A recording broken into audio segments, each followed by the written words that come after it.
Olá, querido irmão do curso pastoral telepresencial.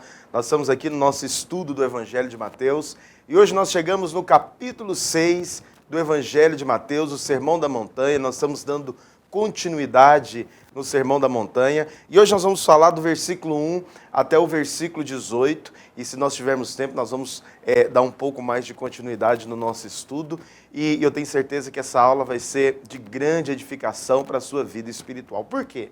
Porque nós precisamos entender que em Mateus capítulo 6, versículo 1, que é a continuação do Sermão da Montanha, Deus aqui, ele começa a estabelecer o padrão da espiritualidade do povo da nova aliança. Então, o Senhor, ele diz aqui que tudo que nós vamos fazer, nós não podemos fazer com o fim de ser visto pelos homens. Se você observar comigo do versículo 1, na verdade no versículo 1, Jesus ele diz, olha, guardai-vos de exercer a vossa justiça diante dos homens, com o fim de serdes vistos por ele. Doutra sorte, não tereis galardão junto de vosso Pai Celeste. Olha que coisa interessante. Jesus ele pontua aqui que a maneira de você receber galardão, a maneira de você ser recompensado dentro da nova aliança, dentro da espiritualidade do povo do reino, é quando você faz para Deus e não para os homens. O Senhor ele nos mostra que a nossa espiritualidade ela é regida por 3 princípios. Primeiro, nós não devemos exercer a nossa espiritualidade com o fim de ser visto pelos homens, mas por Deus. Então, existem 2 maneiras, Jesus ele pontua aqui, de você receber a sua recompensa divina. Ou você pode receber a sua recompensa divina por Deus ou pelos homens. Então, existe uma recompensa que é humana e existe também uma recompensa que é divina. Agora, você pode receber o seu galardão agora ou no futuro. Então, a espiritualidade do povo do reino, ela é marcada justamente por essa característica. Que característica, pastor? É que o povo do reino, eles se preocupam em receber a sua recompensa no futuro.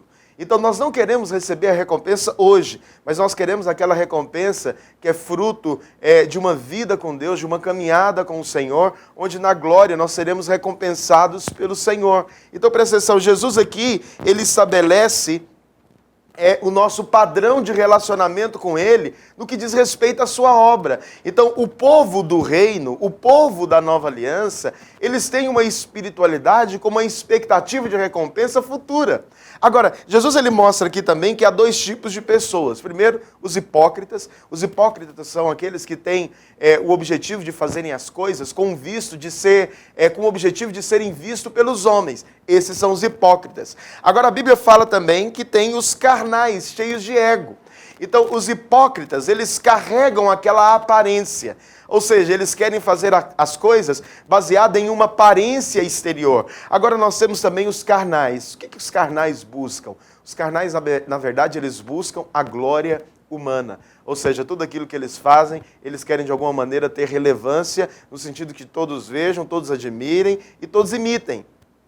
Então, esse é o grande problema do carnal cheio de ego. Então, o carnal, ele não tem, às vezes até ele tem a experiência real, ele sabe como faz, ele tem ali uma vida piedosa, ele gosta de orar, de buscar, de fazer aquilo que tem que ser feito. Mas sabe de uma coisa? No fundo, no íntimo, lá no seu interior, ele está buscando também uma recompensa momentânea nesse momento. Então, a palavra ego aqui é usada pelo Senhor para expor a nossa carnalidade.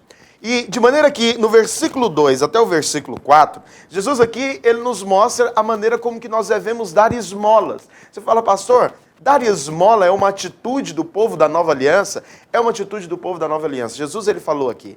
De maneira que, quando você está ajudando o outro, a Bíblia diz lá em Deuteronômio, capítulo 15, versículo 11, livremente abrirás as mãos para teu irmão, para o necessitado, para o pobre da tua terra. Ou seja, é bíblico, é neotestamentário, é do Novo Testamento, essa ajuda para com os pobres. Interessante que no versículo 2 Jesus diz, olha, quando, pois, der esmolas, não toques trombetas diante de ti, como fazem os hipócritas nas sinagogas e nas ruas, para serem glorificados pelos homens. Em verdade vos digo que eles já receberam a recompensa. Tu, porém, ao dares esmola, ignore a tua mão esquerda o que faz a tua mão direita, para que a tua esmola fique em secreto, e teu pai que vê em secreto, ele te recompensará. Então, a esmola é uma prática cristã que ela não foi abolida. Na verdade, ela estava na lei de Moisés. Depois, em Provérbios, capítulo 21, versículo 13, o Senhor, ele fala, olha, o que tapa o ouvido ao clamor do pobre, também clamará e não será ouvido. Ou seja, isso aqui é uma prática cristã que deve dar continuidade. Então, nós devemos sim, continuamente, sempre que tivermos oportunidade, ajudar o necessitado. Agora, existe uma recomendação bíblica do Novo Testamento, que é a espiritualidade do povo do reino, aqui em Mateus capítulo 6, quanto à maneira como você deve fazer essas coisas. Então a Bíblia diz, em primeiro lugar, não toques trombeta, ou seja, o que você estiver fazendo, você não faz com um tipo de encenação para ser visto, ou seja, para você receber a glória do homem, a glória do povo. Não é esse o objetivo de Jesus. Na verdade, o que Jesus está dizendo aqui é o que a sua mão direita vai fazer, a tua esquerda não veja, ou vice-versa. Então, tudo que você vai fazer com o objetivo de ajudar o necessitado tem que ser em oculto. Você fala, pastor, sim, mas teve um momento em que eu fiz essa ajuda, em que eu ajudei um necessitado, e nesse momento acabou que as pessoas viram. Não teve como ser em oculto, não tem problema. Você sabe que tem algumas circunstâncias em que Deus ele vai fazer questão que a sua ajuda seja vista. Às vezes Deus ele vai fazer questão que aquilo que você está fazendo seja visto. Mas presta atenção, você não buscou isso, você não procurou isso, você não trabalhou para isso. Foi tudo de maneira espontânea, de maneira clara. Então, o objetivo da nova aliança aqui é justamente que você dê em secreto. Tudo que fazemos deve ter a motivação certa e a atitude certa. Então, não basta apenas você ter uma certa e a outra errada. Então, a sua atitude e a sua motivação, quando fazer algo nesse sentido, tem que ser de fazer para Deus. Porque a Bíblia diz que quando você faz para Deus, você vai ter uma recompensa. Quando você faz com o objetivo de ser visto pelos homens, não há recompensa. Quando você faz com o objetivo de ser visto por alguém, também não terá recompensa. Sua recompensa pode ser nesse momento. Pode ser que quando você der uma oferta, quando você der uma esmola, as pessoas podem olhar para você e falar, poxa, mas que oferta maravilhosa, que esmola que você deu. Você realmente é uma pessoa generosa. A Bíblia diz que você já recebeu essa recompensa. Você foi glorificado pelos homens. Mas eu não sei quanto a você, mas o meu desejo é de tudo que eu faço aqui no nome do Senhor, eu quero receber a minha recompensa lá na glória, lá na eternidade, porque essa é a vontade de Deus. Amém? Bom, então, nós temos aqui com respeito às esmolas. Então Jesus ele diz que a sua esmola, ela deve ser feita em secreto, para que o teu pai que vem em secreto te recompense. Depois no versículo 5 ao versículo 8, nós temos aqui Jesus ele tratando a respeito da oração. Justamente, o povo da nova aliança é um povo que ora. Mas não é só um povo que ora, nós temos a espiritualidade da oração. Você fala, pastor, até na hora da oração, nós podemos correr o risco de ser movidos por vaidade? Sim, até na hora da oração você pode correr o risco de ser movido por vaidade. Jesus ele diz aqui que o povo do reino, eles têm um princípio na hora da oração. E aí ele diz, versículo 5, acompanhem comigo. Quando orardes, não sereis como os hipócritas, porque gostam de orar em pé nas sinagogas e nos cantos das praças, para serem vistos dos homens. Em verdade vos digo que eles já receberam a recompensa. Tu, porém, quando orares, entra no teu quarto, e fechada a porta, orarás a teu pai que está em secreto, e teu pai que vem em secreto te recompensará. E orando, não useis de vãs repetições, como os gentios, porque presumem que pelo seu muito falar serão ouvidos. Não vos assemelheis, pois, a eles, porque Deus, o vosso Pai, sabe o que tendes necessidades, antes que lhes peçais. Então Jesus está falando aqui a respeito de um princípio espiritual no que diz respeito à oração. Então ele está dizendo, olha, quando você orar, entra para o teu quarto e fechada as portas. Ou seja, não ore nos cantos das praças com o fim de ser visto pelos homens. Você sabe, os fariseus no passado, eles tinham o objetivo de cultivar a sua prática de oração e de súplicas nas praças, nos montes, com o objetivo de serem vistos. Ou seja, eles não tinham uma vida de oração em oculto. Eles não tinham uma vida de oração, como Jesus recomenda aqui, em secreto. Porque a sua realidade espiritual, ela é medida também pela sua capacidade de orar em secreto. O que é orar em secreto? É quando você ora de maneira despretensiosa, no sentido de ser visto por alguém. Você sabe, existem orações que nós fazemos com o objetivo de ser modelo para a igreja. Então nós conduzimos uma oração para trazer um nível de intensidade para a igreja. Jesus ele não está condenando esse tipo de prática. Jesus ele não está condenando esse tipo de atitude. Muito pelo contrário.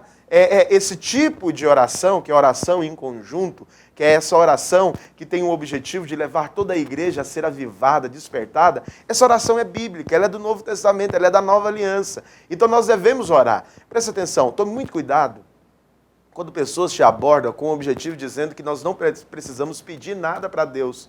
Nós não precisamos falar nada para Jesus no que diz respeito à oração, que na verdade a oração da Nova Aliança é mais ouvir e não falar. Presta atenção, tome muito cuidado, porque Jesus ele nos orientou a orar de maneira precisa e correta, e nós vamos ver isso daqui no Evangelho de Mateus. Então, a oração neotestamentária da Nova Aliança, ela tem o objetivo de levar você a uma intimidade com o Espírito Santo. Sim, no teu quarto. Então você vai orar em secreto, você vai fechar a porta, você vai ter um momento de intimidade com Jesus. Agora, o objetivo não é ser visto pelos homens. Consegue me entender? O objetivo não é ser glorificado por alguém. O objetivo dessa oração em secreto é, na verdade, uma busca de intimidade com Jesus. É uma busca de... não é aquela oração que você vai orar para alguém ver, mas é uma oração que é fruto de uma necessidade. Você tem uma necessidade de buscá-lo. É claro que fechar a porta aqui, quando Jesus diz, olha, entra no teu quarto, fechada a porta, Jesus ele não está dizendo que a oração ela só tem valor quando você faz ela no seu quarto em oculto. Não, fechar a porta aqui é você se fechar para os ruídos do mundo. É você se fechar para as possibilidades e também para as aflições que o mundo constantemente tenta, de alguma maneira, te seduzir. Então Jesus está pontuando aqui, quando você entrar para orar, quando você buscar o Senhor em oração, fecha a porta. Ou seja, esquece de tudo. Tranca. Concentra-se na sua oração, não permita que a ansiedade, não permita que o medo, não permita que os problemas, eles venham para roubar a sua paz e a sua alegria desse momento de desfrute. Não, muito pelo contrário, levem todos para Jesus, levem todos para o Senhor. Por quê? Porque Ele é o seu Salvador e Ele está completamente disposto e pronto para te salvar. Então, essa é a oração da Nova Aliança. A oração da Nova Aliança, ela tem esse objetivo. Você fecha a sua porta, então não importa o lugar aonde você vai orar. O que importa é, se nesse lugar que você vai orar, nada nesse mundo vai poder te distrair, te desconcentrar, te tirar desse momento tão precioso e oportuno da oração. Você sabe, o mundo ele não valoriza a oração. Nós vivemos em um mundo em que orar é considerado como algo completamente desnecessário. O pastor Luiz ele dá o testemunho de um pastor que certa vez ele estava orando e uma pessoa abordou ele falando assim, pastor, você está fazendo alguma coisa? Aí ele, eu estou orando.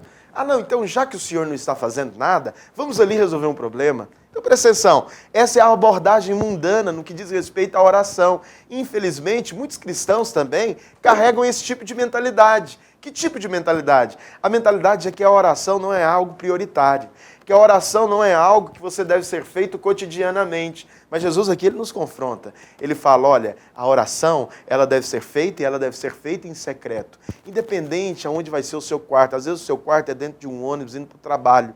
Às vezes o seu quarto é no momento que você está a caminho da faculdade ou do trabalho, no seu carro, e você coloca uma canção e começa a orar ao Senhor. Independente aonde seja esse momento, Jesus está dizendo, quando você orar, faça isso, feche a porta, se tranque.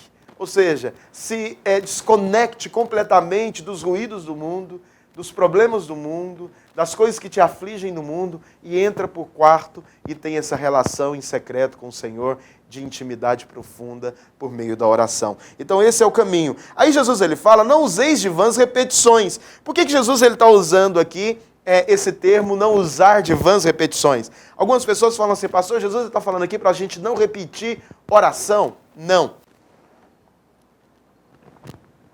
Então, não usar de vãs repetições é você não transformar a sua oração em um mero ritual vazio, sem peso de glória, sem realidade espiritual.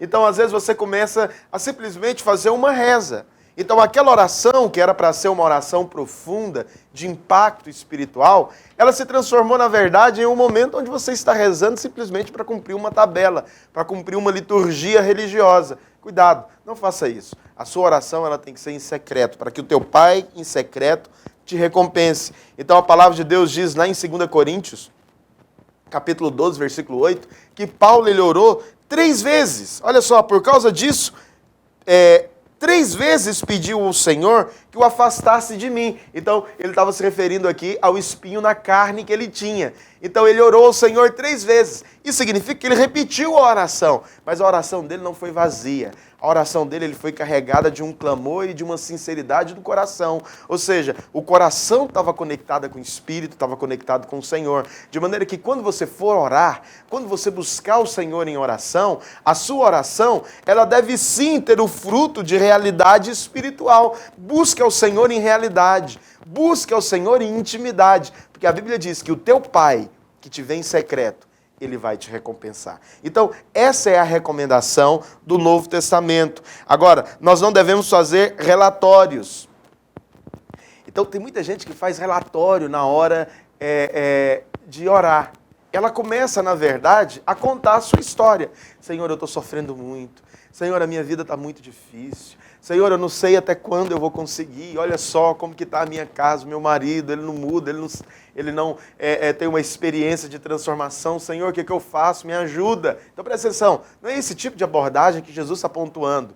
Não é esse tipo de coisa que Jesus está falando. Na verdade, o que Jesus está pontuando aqui é outra coisa. Ele está dizendo o seguinte, olha, quando você for orar, você não fique fazendo relatórios. Você não fique usando de vãs repetições. Muito pelo contrário, você clame ao Senhor para que Ele te salve. Então, se você está precisando de salvação, você não fala, Senhor, eu estou perecendo. Não, você clama a Ele como seu Salvador. Senhor, me salva, me ajuda, me resgata. Por quê? Porque Ele é o seu Salvador. Ele tem prazer em nos salvar. Percebe que existe uma diferença, uma distinção entre você fazer relatórios e você realmente orar com propriedade? Você orar com uma oração que não é fruto de uma autopiedade. Nós temos que ter muito cuidado, porque muita oração ela pode ser, na verdade, encarada como uma abordagem de vitimismo. Então, muita gente que vai orar e fala, Senhor, por que eu estou sofrendo tanto? Senhor, por que minha vida está tão difícil? Senhor, por que eu estou passando por esse problema? Por que eu estou passando por isso, por aquilo outro? Ou seja, são questionamentos que, na verdade, não têm realidade e nem vai produzir efeito nenhum. Por quê? Porque é fruto de um vitimismo. Se você fosse fazer uma oração correta, deveria ser, não é porque eu estou sofrendo, mas é porque eu estou sofrendo tão pouco. Porque eu deveria estar no inferno e o Senhor já me resgatou. Nesse caso, eu estou no lucro. Consegue me entender? Então a abordagem correta não é a abordagem, por que eu estou sofrendo? Mas é porque eu estou sofrendo tão pouco. Então quando você for orar, a sua oração, ela deveria ser carregada de um impacto, de uma realidade, de uma necessidade de ver a transformação de uma maneira muito profunda. Então não é simplesmente chegar, Senhor, com esse espírito de vitimismo. Cuidado com esse espírito de vitimismo, porque isso não agrada a Deus. Cuidado com esse espírito que muitas vezes te assedia de autopiedade. Eu estou sofrendo tanto e não deveria estar sofrendo. E às vezes você cultiva o sofrimento simplesmente para que todas as pessoas tenham compaixão de você. Não, cuidado com esse tipo de abordagem. Porque esse tipo de abordagem não traz resultado espiritual. Se você quer ter resultado espiritual, eu quero te convidar a fazer a oração que tem sucesso. É a oração que entra no teu quarto, fechada a porta, e você se derrama diante de Deus, e você chora diante de Deus, e você busca o Senhor em realidade, e o Senhor, Ele te recompensa, porque o Senhor, Ele tem prazer em atender as nossas orações. E Jesus aqui, então, no versículo 9 ao versículo 15, Ele nos dá um modelo de oração. Isso mesmo. Jesus, ele nos ensina como nós devemos orar. Isso não é maravilhoso? Então aqui nós temos a oração dominical, né, que é conhecida como oração dominical, mas na verdade é a oração do Pai Nosso. Então Jesus, ele pontua, do versículo 9 ao versículo 15, essa oração. E ele diz assim, portanto, vós orareis assim, Pai Nosso que estás no céu, santificado seja o teu nome, venha o teu reino, faça a tua vontade, assim na terra como no céu. O pão nosso de cada dia dai-nos hoje. Perdoa-nos as nossas dívidas, assim como nós temos perdoado aos nossos devedores. E não nos deixes cair em tentação, mas livra-nos do mal. Pois teu é o reino, o poder e a glória para sempre. Amém. Porque se perdoardes aos homens as vossas ofensas, também o vosso Pai celeste vos perdoará. Se, porém, não perdoardes aos homens as suas ofensas, tampouco o vosso Pai vos perdoará as vossas ofensas. Então o Senhor aqui, Ele não está dando aqui simplesmente uma reza, para podermos repetirmos de maneira mecânica e religiosa. Não, o Senhor, na verdade, Ele está trazendo aqui um modelo de oração. Tem muita gente que transformou a oração do Pai Nosso em vãs repetições. Ou seja, ela não tem impacto, ela não tem realidade espiritual na vida do cristão que está orando, porque é simplesmente uma vã repetição. Mas aqui Jesus está nos colocando, e o primeiro ponto, a primeira abordagem dessa oração é que o Senhor nos convida a chamar o nosso Deus de Pai. Isso aqui para um judeu é um confronto muito grande, porque o judeu ele não chamava Deus de Pai, ele chamava Deus de Deus. Na verdade, a recomendação é até que você não pode levar o nome do seu Deus em vão. De maneira que os judeus, eles esqueceram como que se pronunciavam o nome de Deus, que é YHWH. Os judeus, eles esqueceram como que pronunciavam esse nome de Deus. E o nome de Deus se tornou um nome impronunciável. Só porque eles não conseguiam, eles não queriam levar o nome do Senhor teu Deus em vão. Eles levavam a sério esse mandamento. De maneira que eles esqueceram como que invocavam o nome do Senhor. Mas agora Jesus ele chega e diz o seguinte: olha, você não precisa mais de ter restrições para orar com o seu Pai. Você pode chegar para Deus e chamá-lo de Pai. Essa palavra Pai aqui no original é Abba. Jesus ele está dizendo que você pode ter uma relação de intimidade, porque Abba no original significa paizinho. Ou seja, é mais do que um pai, ele é o seu paizinho. Você pode chegar diante de Deus nessa intimidade profunda, de buscar o Senhor como um paizinho, paizinho. Você pode orar a Ele dessa maneira. Romanos capítulo 8, versículo 15 diz, olha, porque não recebeste espírito de escravidão, para viverdes outra vez atemorizados, mas recebeste o espírito de adoção, baseados no qual clamamos, Abba, Pai. Ou seja, nós recebemos o Espírito da graça, da adoção. Nós somos chamados de filhos de Deus hoje. E hoje nós podemos chamá-lo de paizinho. Nós podemos chamá-lo de Pai, paizinho maravilhoso. Essa é a abordagem do Novo Testamento. Então, depois Jesus ele diz, olha, santificado seja o teu nome.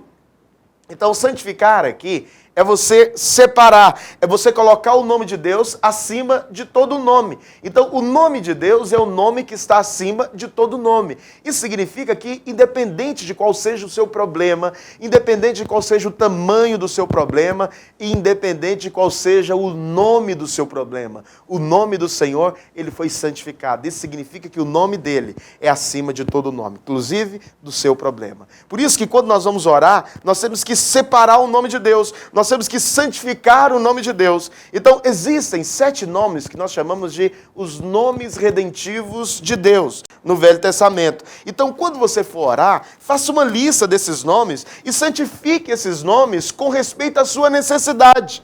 Então, cada um desses nomes, de certa maneira, ele vai identificar com a sua necessidade. Então, nós temos Jeová Rafá, que é o Deus que te sara. Depois nós temos Jeová Nissi, que é o Senhor e a nossa bandeira, Ele que luta as nossas guerras. Depois nós temos Jeová Shalom, Ele é a nossa paz, de maneira que quando você estiver em tempos de guerra, você pode clamar pelo Jeová Shalom, porque Ele vai trazer paz aonde há guerra. Depois Ele é o Jeová Raá, Ele é o seu pastor, é Ele que te apacenta, é Ele que te conduz, é Ele que te produz em novidade de vida. Depois nós temos Jeová Tsidequeno, que o Senhor é a nossa justiça. Depois nós temos Jeová Shammah, o Senhor ele está presente, Ele está ali. Depois nós temos Jeová Jireh, que é o Deus da nossa provisão. Às vezes você está passando por um momento de escassez, por um momento de dificuldade financeira, momento onde a ansiedade toma conta, você fala de onde vai vir a provisão, vai vir do Jeová Jireh. Ele é o seu provedor. E também nós temos Jeová Makadesh. Ele é quem nos santifica, é Ele que nos separa, é Ele que nos coloca no prumo e nos leva a viver uma vida abundante diante dEle. Então, aqui nós temos os nomes que nós chamamos de nomes redentivos de Deus.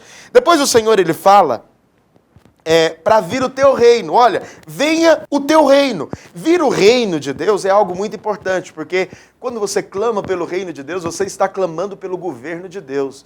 Então você, na sua oração, você fala, Senhor, venha o teu reino. Você está clamando para que o Senhor governe de maneira completa e absoluta todas as áreas da sua vida. Agora, presta atenção, isso aqui é a oração de um discípulo. Então, Jesus ele veio estabelecer o seu reino na terra, é verdade. Mas hoje o reino de Deus ele está em nós, ele está em você. De maneira que quando você vai orar, quando você for orar, você deve orar para que o reino de Deus ele se estabeleça de maneira plena e abundante dentro do seu coração. Porque essa é a vontade de Deus, para que o seu reino esteja estabelecido. Ele está dentro de nós. Então, depois ele diz, olha, e faça a tua vontade. Então, você clama pelo reino, pelo governo de Deus, e depois você o convida a fazer a sua vontade. Senhor, eu estou completamente alinhado debaixo do seu governo, então eu quero clamar ao Senhor nesse momento, faça a tua vontade na minha vida. Eu não quero viver tomando as minhas próprias decisões, mas eu quero ter uma vida completamente dirigida pelo seu Espírito, dirigido pela sua vontade. Então, os discípulos da Nova Aliança, as suas orações carregam todos esses princípios. Então você clama ao Senhor de Pai, você tem intimidade. Depois você fala para Ele, Senhor, faça a tua vontade, santifica o teu nome, faça a tua vontade, venha o teu reino. Então, fazer a vontade, você sabe, esse é o grande desafio de todo cristão, porque nós somos muito assediados a fazer as nossas vontades todos os dias. Então você que está me ouvindo, certamente você é uma pessoa que todos os dias toma decisões. Você toma decisões do que fazer, do que não fazer, como que tem que ser, como que não deve ser. Às vezes você é um pai de família, uma mãe de família, você está ali cercado por decisões que precisam de ser tomadas. Agora eu te pergunto, as suas decisões, elas têm a marca da vontade de Deus? Ou seja, na hora que você está diante de uma circunstância onde você precisa de decidir algo importante na sua vida, você chega para o Senhor e fala, Senhor, faça a tua vontade, eu não quero fazer a minha vontade, eu não quero correr o risco de errar, eu quero que o Senhor conduza a minha vida, por isso esclarece para mim de maneira plena qual é a tua vontade nessa circunstância, porque se você faz assim, você está seguindo os princípios da Nova Aliança. O povo da Nova Aliança, eles têm essa preocupação de fazer o que é a vontade de Deus. Depois o Senhor ele fala, olha, dai-nos pão de cada dia, ou seja, o pão nosso de cada dia, o Senhor nos dá. Isso é um grande detalhe da vida, que muitas vezes nós somos tomados, que é com respeito à ansiedade. Então, nenhum homem pode dizer assim, olha, eu não tenho problema com ansiedade. Porque todo homem, em algum momento, ele vai ser tomado por ansiedade. Você sabe, quem não tem recurso financeiro, às vezes ele fica ansioso para ter. Então ele fica fazendo plano, às vezes ele fica até doente, porque ele quer prosperar de uma maneira muito rápida, e ele faz planos, e às vezes os planos não dão certo, e ele é tomado por uma ansiedade. Esses são aqueles que ainda não alcançaram a prosperidade que eles almejam. Agora, aqueles que têm dinheiro, que têm muito recurso e provisão financeira, às vezes eles permitem que a ansiedade tome conta dele, porque eles ficam receosos de perder. Eles se imaginam sem aquele padrão de vida, sem aquela qualidade financeira, sem aquela provisão entrando todo mês. Então, eles entram em desespero, porque e se eu perder isso? Eles não conseguem viver o dia a dia. Eles não conseguem entender que Deus é um Deus soberano, que está cuidando de nós no nosso dia a dia. Então, Jesus aqui ele está falando, olha, pede ao Senhor a provisão diária, porque Ele vai te dar a provisão diária. Ele tem prazer em promover em nós o sustento necessário. Depois ele diz, olha, perdoa-nos como nós perdoamos. Então, você sabe que o perdão, ele é uma característica daqueles que foram marcados pela Nova Aliança. Então, Jesus ele está dizendo aqui que o perdão, sim, ele faz parte de uma vida espontânea daqueles que foram atingidos, afetados, nasceram de novo na Nova Aliança. Então, uma pessoa que nasceu de novo, que teve uma experiência do novo nascimento, jamais ela deveria reter o perdão a alguém. Jamais ela deveria chegar para uma pessoa e falar assim, olha, eu não vou te perdoar. Olha, eu não vou te ajudar. Olha, eu não vou fazer isso ou aquilo outro. Por quê? Porque esse perdão, ele é algo incondicional. Jesus está dizendo, você tem que liberar perdão, porque se você não liberar perdão, o vosso Pai Celeste não te perdoará. Então, presta atenção, isso aqui é algo muito sério. Perdoa as suas ofensas para que o seu perdão ele não seja retido. Por quê? Olha, é só uma questão de perspectiva. Você foi completamente removido da possibilidade de ir para o inferno. Você consegue entender o que é isso? Você ia para o inferno e agora você não vai mais. porque o Senhor te resgatou. Ele pagou o preço pela sua vida. Ele morreu numa cruz para te resgatar. Isso significa que hoje, por causa da cruz de Cristo, uma vez que você crê na obra do Calvário, você não vai para o inferno mais. E por que você não vai para o inferno mais? Porque Ele te perdoou. Agora o que você deve fazer? Você deve perdoar o outro também. Então, aquele que retém o perdão, ele não tem a perspectiva do mundo espiritual. Porque ele não sabe o que é ser completamente resgatado do inferno. Ele não sabe também o que é uma eternidade o esperando. Então, ele tem a visão, às vezes, e uma perspectiva só terrena. Ele não tem uma perspectiva celestial. Mas eu quero te dizer algo. Deus, Ele te convida para viver uma vida espiritual com a perspectiva correta. Com a perspectiva do povo da nova aliança. É o povo que perdoa. É o povo que tem um coração de carne. É um povo que não tem um coração de pedra. Muito pelo contrário. O coração deles é movido por um quebrantamento espontâneo. Agora, por que o perdão ele é tão importante? Porque reter o perdão a alguém é algo que vai trazer problemas espirituais e naturais somente para você. Então, uma pessoa que guarda rancor, ela precisa de alimentar o rancor, ela precisa de constantemente ficar lembrando daquilo, porque o rancor, o ódio, o desejo de vingança, ele precisa de ser alimentado. Você já reparou casais que constantemente brigam e se tornam vingativos? Então, eles estão em casa se remoendo.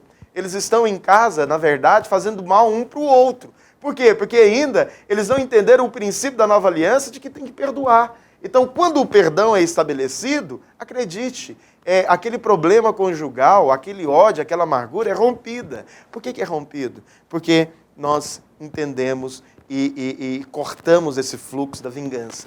Então, o caminho da nova aliança é sempre o caminho do perdão, é sempre o caminho da restauração. O Senhor, Ele te convida para viver uma vida de perdão. O Senhor, Ele te convida para viver uma vida de uma relação íntima com Ele. Ele te chama para você viver debaixo da nova aliança.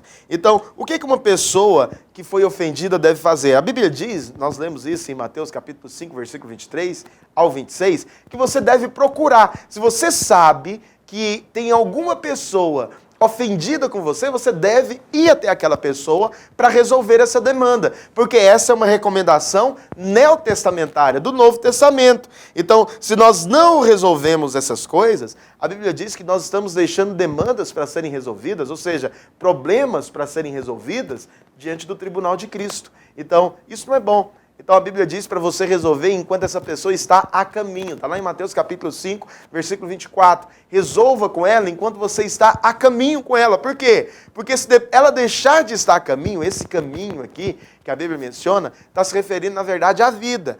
Então resolva com essa pessoa enquanto você está com ela na vida, em vida, para que isso não seja levado para a perspectiva do tribunal de Cristo. E aí você vai ter que resolver circunstâncias lá dentro do tribunal de Cristo. Não retenha o perdão para ninguém, perdoa. Viva uma vida perdoadora, viva uma vida quebrantada no espírito. Se alguém te ofendeu, chega diante dessa pessoa e fala, olha, eu quero te perdoar. Eu quero liberar o meu perdão a você, porque não convém, não há necessidade de você viver uma vida debaixo dessa opressão e debaixo também desse ambiente de ausência de perdão. Então Deus, Ele te convida a viver uma vida de restauração completa. E a Bíblia diz também para nós não nos deixarmos cair em tentação. Presta atenção nisso daqui. Jesus está dizendo, olha, não nos deixe cair em tentação. Por quê? Porque você sabe que todo homem ele é tentado a achar que ele consegue alguma coisa. Então você pode cair na tentação de achar que você consegue vencer o pecado. E porque você acha que consegue vencer o pecado, você não anda mais em vigilância, porque você acha que o pecado ele não é um problema mais para você. Então tome muito cuidado com esse tipo de abordagem, porque ela não é do Novo Testamento. Cuidado com esse tipo de atitude, porque ela não é do Novo Testamento. Então uma pessoa quebrantada no coração, ela vive em vigilância. Ela se conhece, ela fala, Senhor, eu não quero cair em tentação, tem misericórdia da minha vida. Ele vê o outro caindo, ele não critica, ele não julga, ele não condena. Muito pelo contrário, ele vê o outro e ele fala, Senhor, tem misericórdia da minha vida. Senhor, eu não quero cair em tentação, porque eu vou te dizer uma coisa, nós somos tentados cotidianamente. Todos os dias você é tentado. Todos os dias uma medida de tentação é liberada sobre a sua vida. De maneira que quando nós somos iludidos pelo diabo de achar que aquele pecado ele não tem mais domínio nem poder sobre nós, então nós estamos entrando no princípio de achar que nós podemos vencer o pecado. E eu vou te dizer algo, só tem uma maneira de você vencer o pecado. Você fala, pastor, qual que é? Orando, é jejuando? Orar e jejuar vai te ajudar muito, mas a maneira que o Novo Testamento nos ensina de vencer o pecado é fugindo dele, é correndo dele. É você não dando lugar à carne. Então Jesus ele diz, olha, ore para que você não caia em tentação. Peça ao Senhor, porque presta atenção, nós vivemos em um mundo muito maligno. Você é tentado constantemente, às vezes. Imagina, quando você é fechado no trânsito, ou quando alguém faz alguma coisa que te magoa, que te deixa, você é tentado a se vingar, fazer alguma coisa contra aquela pessoa. Mas Jesus está dizendo aqui, olha, cuidado para você não cair em tentação. E mais, e para que o Senhor te livre do mal. Por quê? Porque nós estamos todos os dias numa batalha espiritual. E nessa batalha, o diabo ele tem o objetivo de te atingir. Então deixa eu te dizer uma coisa, tudo que acontece na sua vida, se você nasceu de novo, se você é uma nova criatura em Cristo Jesus, nada do que acontece na sua vida é natural. Tudo que acontece na sua vida tem um aspecto espiritual. Às vezes o diabo ele vai trabalhar para roubar a sua alegria. Chega o final de semana, é o momento onde você vai descansar. O diabo ele vai trabalhar para roubar a sua alegria, para roubar a sua paz, para tentar de alguma maneira promover tristeza no seu coração. Então o diabo ele sempre vai tentar vai trabalhar para tentar te tirar desse ambiente de paz que o Senhor quer que você viva. Por isso que o Senhor ele diz, olha, ore para que você seja livrado do mal, para que o mal não te alcance. E quando o Senhor ele está dizendo aqui para ser livrados do mal, ele está falando realmente de coisas que podem te prejudicar. Então, imagina, nós vivemos em um mundo caído, perdido. Imagina quantas pessoas saem de casa com o objetivo de prejudicar alguém. Imagina se a pessoa premiada para ser prejudicada é você. E você aceita e cai na tentação do diabo de perder a sua paz e sua alegria. Deixa eu te dizer algo. Viva debaixo da graça de Deus. Não permita que nada nem ninguém roube a sua alegria e a sua paz. Ore ao Senhor todos os dias. Senhor, me livra do mal. Me livra do mal. Me livra desse ambiente de descaso, desse ambiente de tragédia. Eu quero viver uma vida debaixo da sua graça e da sua bondade, porque essa é a vontade de Deus para você e para mim, no nome de Jesus. Amém? Depois, o Senhor ele fala, olha, pois teu é o reino, o poder e a glória. Dar o reino, o poder e a glória a Jesus é algo tão importante e significativo dentro de uma oração, porque às vezes isso aqui que nós estamos dando para Jesus, normalmente é aquilo que o homem quer. Todo homem ele quer poder, honra e glória. Então, esse é o tripé do ego satânico. Poder, honra e glória. Então, todo homem ele quer isso. Então, você faz alguma coisa, o que você quer? Honra. Porque a honra ela vai te dar glória. E quando você tem honra e glória, naturalmente você vai ter poder. Então cuidado com isso. Cuidado com aquela coisa de... Todo homem gosta, né? Isso, de certa maneira, massageia nosso ego. Você manda alguma pessoa fazer alguma coisa e a pessoa fala, mas eles vão me ouvir? Você fala que foi eu que mandei fazer. Isso não é maravilhoso? Ou seja, você chega lá no nome de alguém que tem poder. Agora, cuidado. Cuidado, se você é uma pessoa muito poderosa, cuidado para isso não tomar o seu coração, porque todo poder, toda honra e toda glória, ela deve ser devolvida para quem realmente merece, para quem realmente é dona. Então o Senhor é dono de todo poder, de toda honra e de toda glória. Então esse é o caminho para você viver a vida da nova aliança. Agora, do versículo 16 ao versículo 18, nós temos aqui Jesus ele explicando a respeito do jejum. E ele diz, olha, quando jejuardes, não vos mostreis contristados com os hipócritas, porque desfiguram o rosto com o fim de parecer aos homens que jejuam. Em verdade vos digo que eles já receberam a recompensa. Tu, porém, quando jejuardes, unge a cabeça, lava o rosto, com o fim de não parecer aos homens que jejuas, e sim ao teu pai em secreto, e teu pai que vem em secreto, ele te recompensará. Novamente aqui nós temos Jesus nos ensinando a ter uma espiritualidade interior, ou seja, é aquilo que vai realmente ter valor diante de Deus. Então quando você vai jejuar, você não jejua com o fim de ser visto pelos homens. Você não faz aquela aparência de piedade, de sofrimento. Nossa, eu estou jejuando demais, minha vida está difícil. Não, isso não tem valor diante de Deus. Quando você for jejuar, muito pelo contrário, se mantenha firme no jejum. Não faça jejum para você ficar desfigurado. A Bíblia nos mostra que nós temos alguns tipos de jejum. O jejum ele tem um objetivo. Qual que é o objetivo do jejum? Primeiro, é uma espécie de renúncia e autodisciplina. Então você, quando decide jejuar, você está disciplinando a sua carne, porque a sua carne ela quer fazer a vontade dela. E normalmente a vontade da carne é sempre de comer, é sempre de se satisfazer. Então quando você está jejuando, você está mortificando a carne, isso tem poder espiritual. Agora, além disso também, o jejum ele é uma espécie de humilhação. Ele também está associado ao arrependimento. Então, o jejum também ele está sempre associado à oração. Agora, quais são os tipos de jejum? Isso também é uma coisa muito importante que a gente precisa de observar. Então, na palavra de Deus, a gente tem alguns tipos de jejum. O primeiro tipo de jejum que nós temos na Bíblia é o que nós chamamos de jejum normal. Esse jejum normal é o jejum que Jesus fez. Você fala, pastor, mas ele ficou 40 dias sem comer? Sim, ele ficou 40 dias sem comer e ele ficou bebendo, ou seja, ele bebeu. Ele não só, ele não ficou sem bebida, ele bebeu. Então, um jejum normal, normalmente, é quando você se abstém da comida. Então, Jesus ele ficou 40 dias. É claro que para você ficar 40 dias sem comer, é necessário de toda uma preparação espiritual. Nenhuma pessoa deveria fazer esse tipo de jejum se você não tiver claramente uma recomendação espiritual e também você se separar para isso. Então, se você vai fazer um jejum no líquido e vai trabalhar depois, você vai ter certas dificuldades. Então, normalmente, nós fazemos jejuns assim, no máximo de uma semana. Se uma pessoa tem uma atividade para trabalhar, porque o corpo consegue se manter. Agora, mais do que isso, é necessário que você se separe para o jejum e para a oração. Então, esse é o jejum normal, é o jejum que você se abstém de comida. Então, os pastores de Goiânia, normalmente, nós temos a prática de semestralmente fazermos jejum no líquido. Então, nós ficamos 5 dias no líquido, de segunda a sexta, orando, retirados, em oração, em favor do semestre, para que Deus abençoe a vida da igreja, para que Deus abençoe os membros. Nós oramos em função disso. Agora, presta atenção, o jejum, qual que é o objetivo do jejum? O objetivo do jejum é que você simplesmente se concentra na oração e potencializa a sua oração. Então você não distrai a sua oração com nenhuma outra coisa. Então esse é o objetivo do jejum.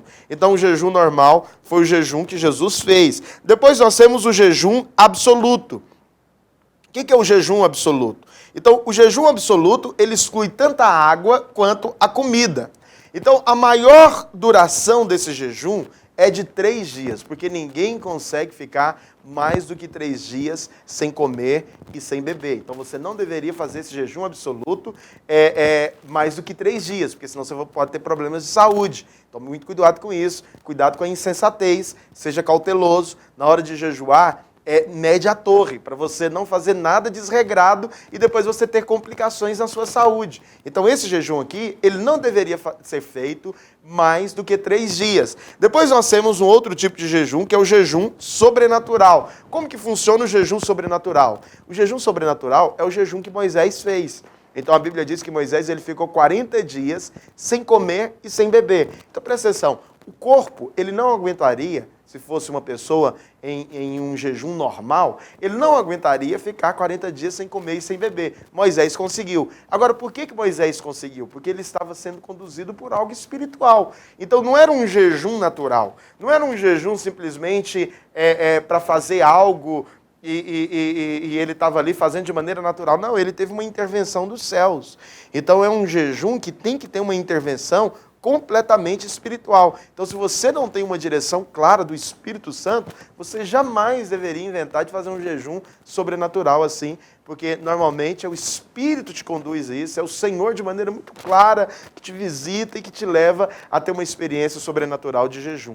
Então, somente assim para uma pessoa conseguir fazer um jejum assim. E depois nós temos o jejum parcial. Qual que é o jejum parcial? O jejum parcial, nós temos o exemplo de Daniel. Então, normalmente, nas nossas campanhas de jejum com a igreja, nós fazemos jejuns parciais.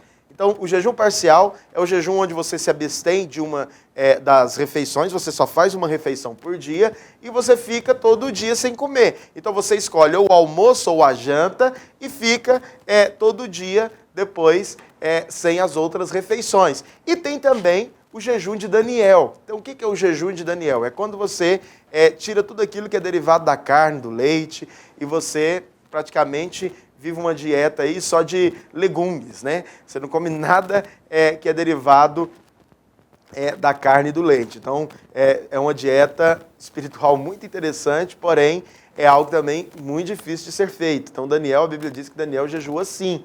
Então, esse é o jejum parcial. Esse jejum, ele tem poder? Todo jejum, ele tem poder, porque o objetivo do jejum não é você fazer uma barganha com Deus. O objetivo do jejum, na verdade, é você ter uma experiência de potencializar a sua oração, de se autodisciplinar, de mortificar a sua carne e de fazer uma potencialização da sua oração diante de Jesus. Então, esse é o objetivo do jejum. Quando você for jejuar, a palavra de Deus diz que o nosso jejum, ele não pode ser com o objetivo de ser visto pelos homens. Muito pelo contrário. Quando você for jejuar, você tem que jejuar, na verdade, para Deus. Sempre com esse espírito da nova aliança, você vai jejuar com o objetivo de ser visto pelo Senhor. Depois, no versículo 19 ao versículo 34, nós temos o Senhor Jesus, ele tratando aqui com respeito aos seus bens. Então Jesus, ele diz: não acumuleis para vós outros tesouros sobre a terra, onde a traça e a ferrugem corrói, e onde ladrões escavam e roubam. Mas ajuntai para vós outros tesouros no céu, onde traça nem ferrugem corrói, e onde ladrões não escavam nem roubam. Porque aonde está o seu tesouro, aí estará também o teu coração. Então presta atenção, a Bíblia está dizendo aqui que o seu coração, ele vai ser guiado, onde está o seu tesouro, o seu coração vai ser guiado para lá. Então, eu não creio que Jesus ele estava fazendo um tipo de ensino franciscano, de voto de pobreza. Não, muito pelo contrário. O que Jesus ele está querendo nos recomendar aqui é para que o nosso tesouro, o nosso coração, ele seja sempre no lugar certo, para que o nosso coração se incline sempre no lugar certo, para que você não perca o seu coração para as riquezas. E eu te digo, as riquezas é algo que tem o poder de te assediar de uma maneira muito poderosa. Quantas pessoas eu conheço que perderam o coração por causa do dinheiro? Tome muito cuidado. Deus, ele quer que você tenha um coração completamente centrado na vontade dele, completamente focado na vontade dele. Não distraia o seu coração para nenhum lado, fique focado completamente na vontade de Deus. Depois ele fala, olha, não acumuleis para vós outros tesouro na terra. O que o Senhor está dizendo aqui a respeito da acumulação é aquela acumulação egoísta de bens, de uma vida completamente exuberante e extravagante. Ou seja, que não se compadece da igreja, que não se compadece dos necessitados. Às vezes o que você vai fazer somente para si mesmo. Cuidado com isso. Quando você for fazer algo para Deus, tem que ser para Deus. Tem que ser com o objetivo de Deus ser glorificado e nunca os homens. Tem que ser com o objetivo de Cristo ser glorificado e jamais os homens. Então, não acumuleis para vós outros tesouros. Então, acumular tesouro no céu significa fazer coisas que tenham repercussão nos céus para uma recompensa divina. Ou seja, de Deus. Eu estou fazendo algo aqui e eu espero receber essa recompensa do próprio Senhor Jesus. Então, o coração normalmente ele segue o tesouro. Então, nós precisamos ouvir o nosso tesouro para que nós precisamos inclinar o nosso tesouro para o céu, para que também o nosso coração esteja lá. Então, o nosso tesouro, ele deve chegar antes de nós, diante de Deus. Então, tudo que você vai fazer, faça para Deus, para que de Deus você receba a recompensa. Essa é a espiritualidade do povo do reino. Nós vamos tratar mais na próxima aula. Nós vamos falar do final do capítulo 6 e também do capítulo 7, que é um texto tremendo, onde Jesus trata a respeito da ansiedade. Então, você não pode perder a próxima aula, que vai ser algo que vai impactar profundamente a sua vida. Então, Jesus está tratando aqui a respeito dos seus bens. Não está querendo dizer que você não deve acumular. Está querendo dizer que você deve inclinar o seu coração para o lugar certo. Que Deus abençoe a sua vida, que você possa perseverar nesse curso, porque eu tenho certeza que a sua vida ela vai ser ricamente abençoada no nome de Jesus.